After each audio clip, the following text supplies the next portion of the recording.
Indy Channel. Now at 6, tens of millions of people in the mid-Atlantic and along the East Coast preparing for the major winter storm heading their way.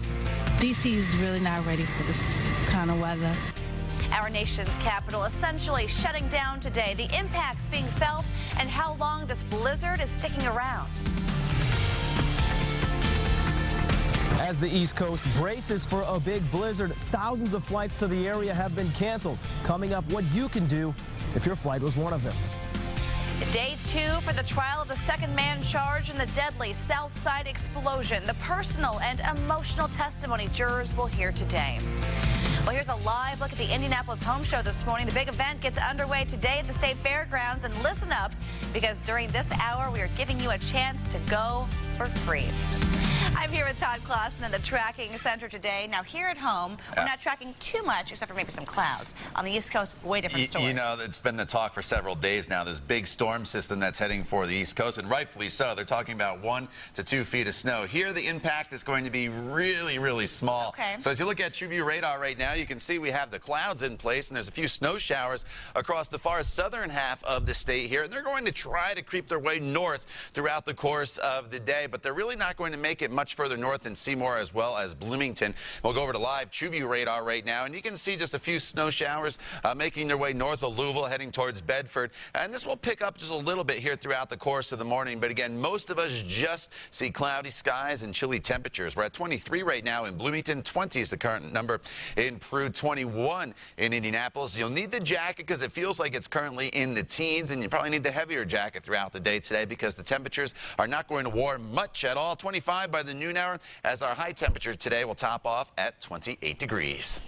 Hey, thanks, Todd. Right now, no crashes to report on your roadways. That's great news, but I have a traffic alert for drivers down in Greenwood. This goes into effect tonight at 7 o'clock. If you're heading southbound along Interstate 65, starting at 7 o'clock this evening, they will be closing that one southbound right lane between the County Line Road exit and Main Street there in Greenwood. Now at 11 o'clock, they'll be closing an additional center lane to move equipment through that area. This should all be wrapping up around 1 o'clock tomorrow morning. So just tonight, you'll want to expect delays if you're heading through that area, and we'll keep you updated on that project. Let's take a live look right now from our INDOT traffic camera. This is on the northwest side of town. Everything's moving along smoothly along I-465 and West 86th Street. No delays on the interstates right now for your morning drive. Right now, more than 75 million people are preparing for what's being forecasted to be a historic blizzard in our nation's capital. The projected snowfall totals continue to creep up before the storm hits.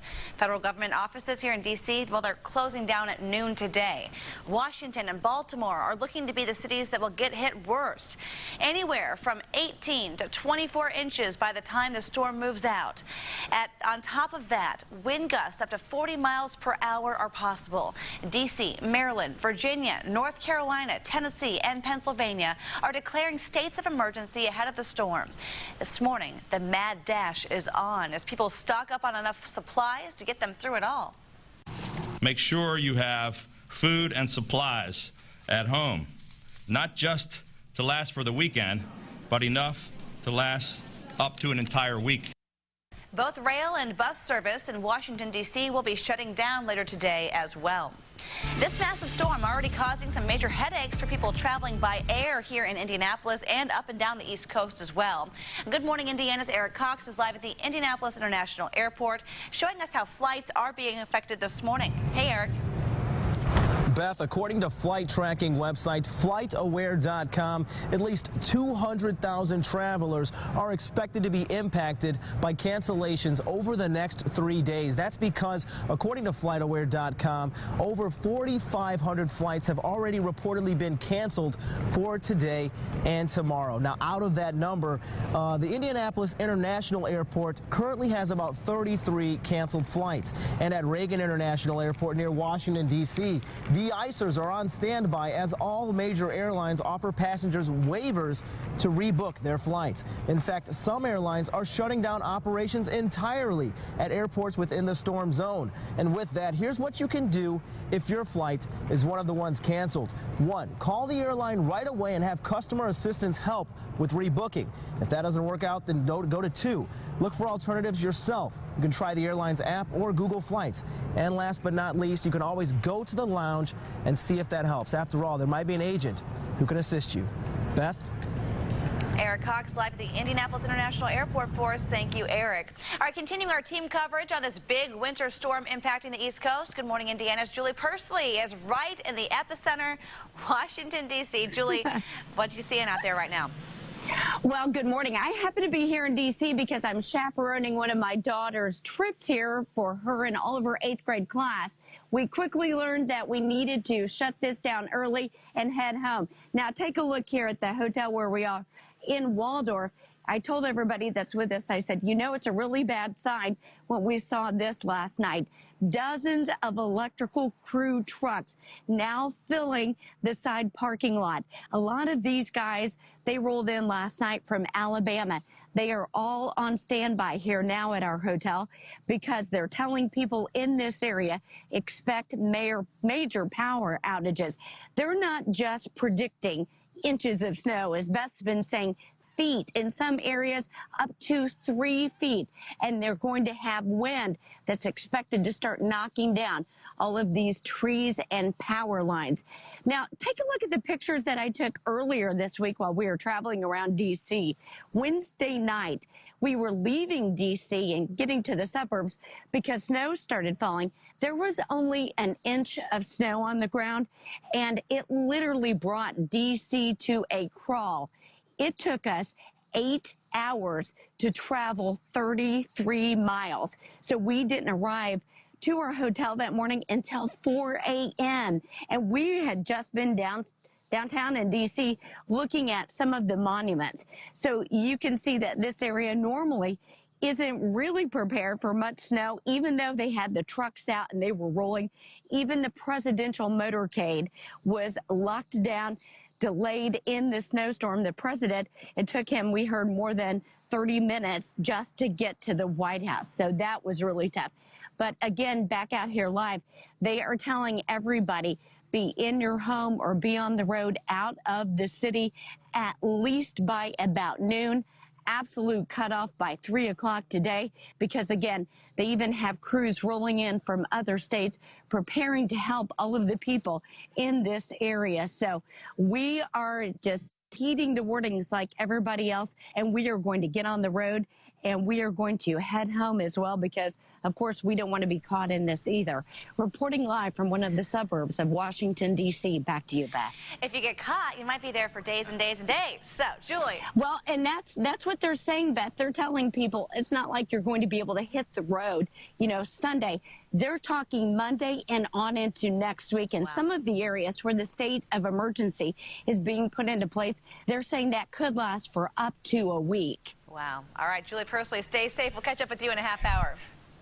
And Julie, I don't know if you can hear me, but tell the bus driver to take the northern route. Get up Interstate 76 to I-70. You should be able to stay above that snow because... So we're hearing 18 to 30 inches, but so where are we going to fall on that? You know, without a doubt, they're going to see anywhere from 18 inches, probably closer to the coast, 20 to maybe even 30 inches as you get into some of the higher elevations in Virginia as well as Philadelphia and stuff. Let's take a look at this storm system, Beth, and it's a massive one. Here it is. It expands all the way from the East Coast back to Arkansas. The track of this storm system is really going to be a slow one, and it's going to make its way towards Raleigh, then Washington, D.C., then it's going to spread the snow into New York on Saturday. It's going to snow all of Saturday in New York City before it finally starts to taper off. And again, as far as those snowfall totals go that we were talking about, as close to home, we're looking at 5 to 9 inches in Kentucky, maybe a dusting to an inch in southern Indiana, but there are those impressive totals through Washington, D.C., up through New Jersey, as well as Pennsylvania. This is going to be a record-setting snowstorm. Thankfully, we miss out on most of it here in central Indiana. Our coverage of this big East Coast winter storm continues with team coverage on Good Morning America. Rob Marciano will be live in Washington, D.C. Steve Osunsami is standing by in North Carolina. David Curley is watching flights at Reagan International Airport, and Lindsay Janice will be live from the Jersey Shore. It's going to be a busy morning here on Good Morning America. Catch their coverage starting at 7 right here on RTV6. A player for the Indianapolis Colts is now facing a date with a judge after being pulled over by Metro Police. Linebacker C.O. Moore was stopped by officers after they saw him speeding and weaving in and out of traffic on I-65 near Lafayette Road. Police say Moore was going at least 100 miles per hour. At this point, he's charged with reckless driving and nothing else. Police issued him a summons to appear in court, and he did not go to jail last night. Moore played in 12 games for the Colts this past season. Day 2 of the second Richmond Hill trial gets underway in just a few hours up in Fort Wayne. Today, we are expecting to hear more testimony from homeowners who were directly affected by the blast. These are survivors who felt the shock of the 2012 explosion and had to repair or rebuild their homes. All of this part of the prosecution's efforts to connect Bob Leonard Jr. to the crime. He faces life in prison without parole if convicted. Today's proceedings begin at 8:45 a.m. His trial will be in session Tuesdays through Fridays until March. All right, RTV6 is in the courtroom here every day, and we are live blogging exactly what happens there. You're going to tune into the RTV6 app to see exactly what's happening in Bob Leonard's trial. I'm going to click on it here on the RTV6 app. The title is Defense Leonard Not Responsible for Explosion. And again, this is on the RTV6 app. As the cold weather started to make you think about home improvement projects, maybe not. Hey, the Indianapolis Home Show opens today, and Good Morning Indiana's Emily Pace joining us live. This is the place you can get ideas for your home and backyard. Hundreds of experts will be on hand at the Indianapolis Home Show. We'll have all the details coming up. Fallout from the handling of the ongoing water crisis in Flint, Michigan. This morning, in 10 minutes, the official stepping down in response to how the situation is being handled. The time now is 6:11. This is Good Morning Indiana.